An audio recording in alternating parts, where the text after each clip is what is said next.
प्रधानमंत्री जी, आरक्षण इतना बड़ा मुद्दा इस बार कैसे बन गया? आप तो माइक्रो चिप्स और मैन्युफैक्चरिंग इस पे बात हो रही थी, लेकिन आपको बार बार हम आरक्षण पे बात करते हुए क्यों देखना पड़ रहा है?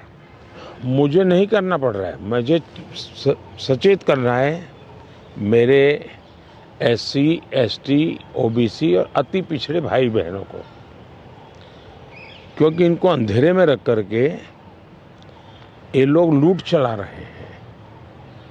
और चुनाव एक ऐसा समय है कि जो सबसे बड़ा संकट आ रहा है उससे देशवासियों को मुझे जागरूक करना चाहिए।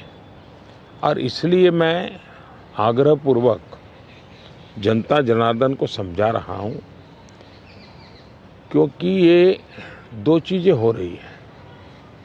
एक, भारत के संविधान की मूल भावना का हनन हो रहा है, संविधान की मर्यादाओं को तार तार कर दिया जा रहा है, और वो भी अपनी वोट बैंक की राजनीति के लिए। अब मुझे याद है, मैंने हाउस में कभी कांग्रेस के नेताओं को सुना तो वो ये कहते थे कि पीएसयू का प्राइवेटाइजेशन कर रहे हैं आप, तो आप आरक्षण मिटा देना चाहते हैं। अब रियलिटी तो है नहीं, गप्पाजी कर रहे थे। लेकिन मेरे सामने आया कि जो लोग इतने बड़े दलितों के हितैषी अपने आप को कहते हैं, आदिवासियों के हितैषी कहते हैं, वे हकीकत में उनके घोर दुश्मन हैं। इन्होंने रातों रात एजुकेशनल इंस्टीट्यूशंस को माइनॉरिटी इंस्टीट्यूशंस बना दिया।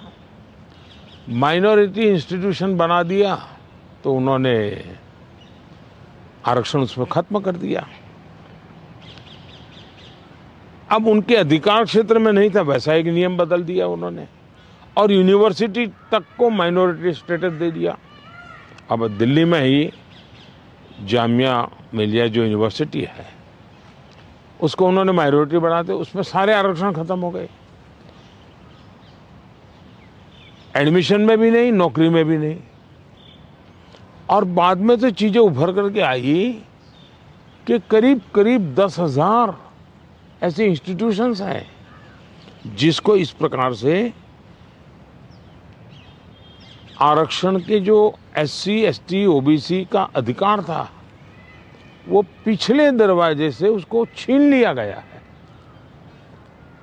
संविधान की पीठ में छोड़ा भोंका दिया है। बाबा साहब आम्बेडकर ने जिस सपने से ये व्यवस्था खड़ी की थी उसको इन्होंने वोट बैंक के लिए गिरवी रख दिया है। तो ये एक चिंताजनक बातें मेरे सामने जब आई, तब मुझे लगा कि मेरा दायित्व बनता है कि मैं देश को अवगत। इतने में इनका मैनिफेस्टो आया। इस मैनिफेस्टो ने और चौंका दिया, और इसलिए मैंने पहला मैनिफेस्टो देखते ही मेरा पहला कमेंट था कि ये मैनिफेस्टो पर मुस्लिम लीग की छवि है।